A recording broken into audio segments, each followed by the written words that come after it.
प्रदेश अध्यापक भर्ती UP TGT और पीजीटी के लिए हम लोग प्रैक्टिस सेट कंप्लीट कर रहे हैं।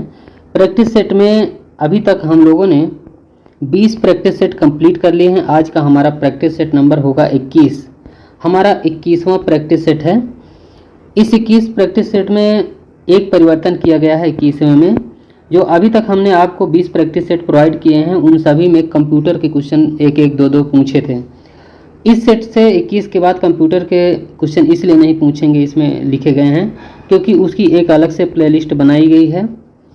उसके लिए अलग से घटना चक्र में जितने भी क्वेश्चन दिए गए हैं, अभी तक विभिन्न भर्तियों में पूछे गए हैं, वो सारे क्वेश्चन उसमें हैं। आप उसको सेपरेट से देख सकते हैं। सिर्फ टीजीटी और पीजीटी के लिए है, उत्तर प्रदेश अध्यापक भर्ती के लिए स्पेशल कंप्यूटर की प्लेलिस्ट बनी हुई है। तो इसमें कंप्यूटर के क्वेश्चन नहीं किए गए हैं। 30 क्वेश्चन इसमें प्रोवाइड किए जा रहे हैं। तो दोस्तों आज का हम लोग 21वां प्रैक्टिस सेट बिना देरी किए आरंभ करेंगे।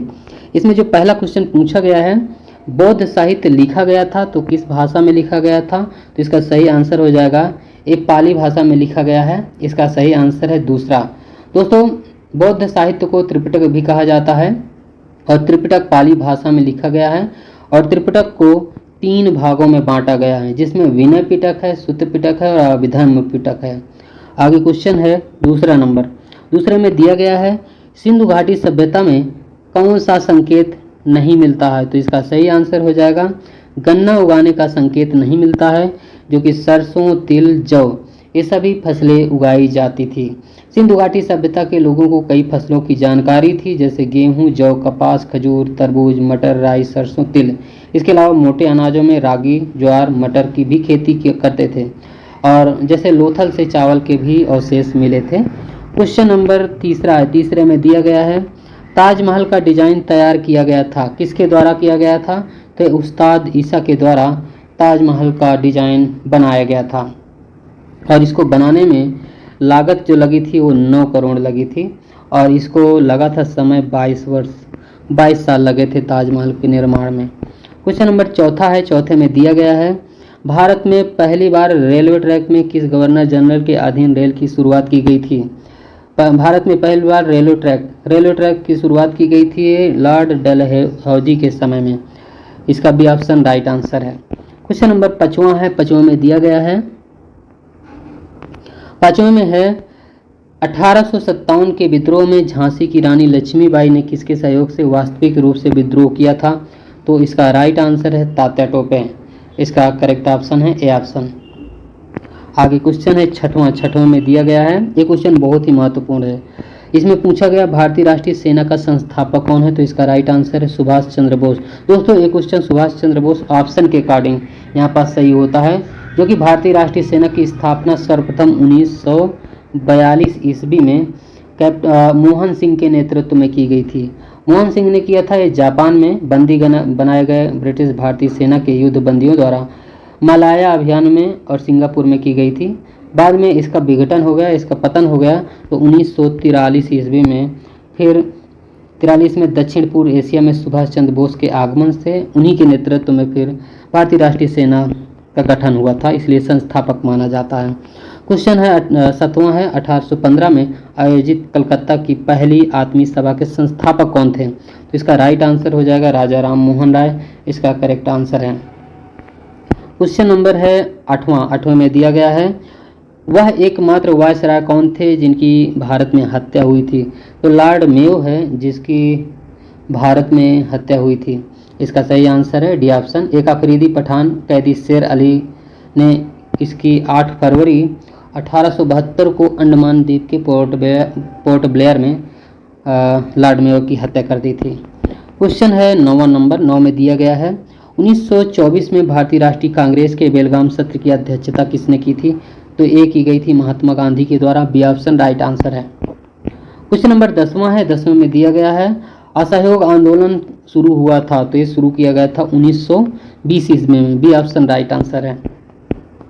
क्वेश्चन नंबर 11 है। 11 में दिया गया है वायु प्रवाह के बीच में पर्वतों के आ जाने से जो वर्षा होती है उसे पर्वतीय वर्षा कहते हैं। 11 नंबर का इसमें पहला ऑप्शन है जो राइट आंसर है।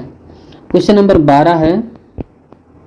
12 में दिया गया सबसे बड़ा नदी मुहाना कौन सा है?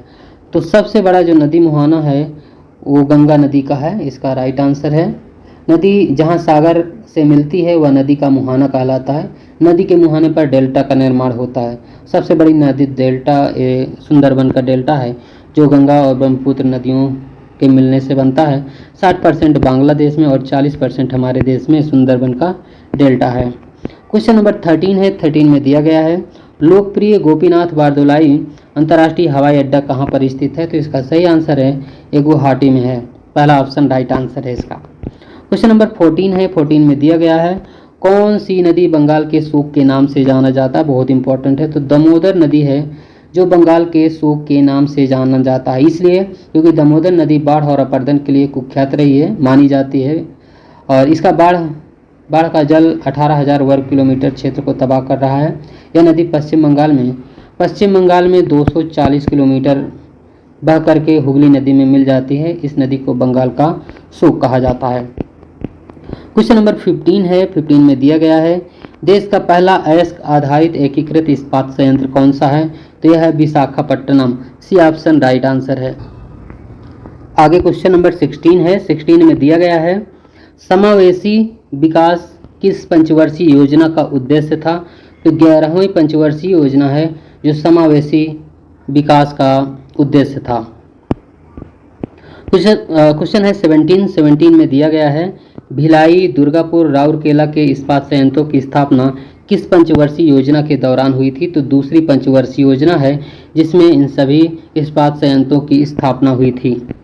क्वेश्चन नंबर 18 है। 18 में दिया गया है, ऊर्जा दक्षता सेवा समिति EESL द्वारा दायित्व के लिए उजाला योजना में जा का क्या अर्थ है? तो इसका अर्थ होता है ज्योति। बी ऑप्शन राइट आंसर है। क्वेश्चन नंबर 19 है। 19 में दिया गया है, तेंदुलकर समिति का गठन किस लिए किया गया था? तो ये किया गया था गरीबी को मापने के लिए। सी ऑप्शन राइट आंसर है। क्वेश्चन नंबर 20 है। 20 में दिया गया है, निम्नलिखित में से किस शहर में यूनियन बैंक ऑफ इंडिया का मुख्यालय है? तो इसका सही आंसर हो जाएगा Mumbai. A option right answer है। 21 नंबर में दिया गया है, अनुच्छेद 14 में कानून के समक्ष समानता का अधिकार किस देश से लिया गया है? तो ये लिया गया है ब्रिटेन से। बी ऑप्शन इसका राइट आंसर है। क्वेश्चन नंबर 22 है। 22 में दिया गया है, अनुच्छेद 330 में किसका वर्णन है? तो ये वर्णन किया गया है लोकसभा में अनुसूचित जाति एवं जनजाति के लिए स्थान। क्वेश्चन नंबर 23 में दिया गया है, संविधान सभा के सदस्यों ने भारत के संविधान का प्रारूप तैयार किया था। वे थे विभिन्न प्रांतों की विधानसभाओं से निर्वाचित सदस्य। क्वेश्चन नंबर 24 है। इसमें दिया गया है, भारत के संविधान के किस अनुच्छेद में लिखा है कि 14 वर्ष से कम आयु का बालक किसी फैक्ट्री या कारखाने यानी कोई जोखिम पूर्ण रोजगार में कार्य नहीं करेगा? तो अनुच्छेद है 24 इसका राइट आंसर है।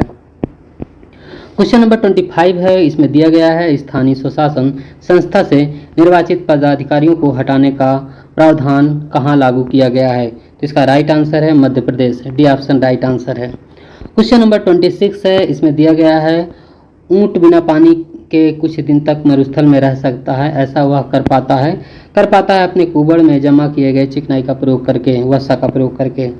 आगे क्वेश्चन है 27 है। इसमें दिया गया है, जब एक वस्तु एक समान वृत्ति वेग उत्पन्न करती है तो निम्नलिखित में से कौन सी प्रवृत्ति होती है?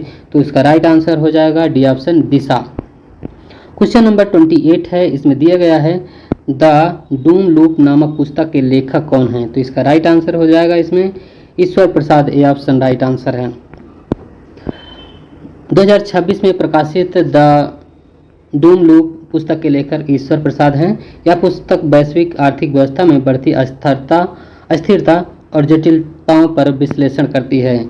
इसमें डूम लूप की अवधारणा के माध्यम से यह बताया गया है कि किस प्रकार से परस्पर जुड़ी वैश्विक शक्तियां असंतुलन को बढ़ाती हैं। क्वेश्चन नंबर 29 है। इसमें दिया गया है, मानव शरीर में संक्रमण को रोकने में मदद करने वाली विटामिन कौन सी है? तो राइट आंसर है C option vitamin C. Question number 30 है। 30 में दिया गया है, परमाणु तत्व 29 किससे संबंधित है? तो ये डी ब्लॉक से रिलेटेड है। इसका बी ऑप्शन करेक्ट आंसर है। दोस्तों आज हम लोगों ने 21वां प्रैक्टिस सेट कंप्लीट कर लिए हैं। आपको फिर नेक्स्ट जो वीडियो होगा 22वां प्रैक्टिस सेट प्रोवाइड किया जाएगा। साथ ही कंप्यूटर के क्वेश्चन अब सेट सेट नहीं किए जाएंगे, इसलिए क्योंकि कंप्यूटर की अलग से सेपरेट सीरीज चल रही है, उसकी प्लेलिस्ट बनी हुई है। तो दोस्तों आज का वीडियो यहीं तक। पूरा वीडियो देखने के लिए बहुत बहुत धन्यवाद।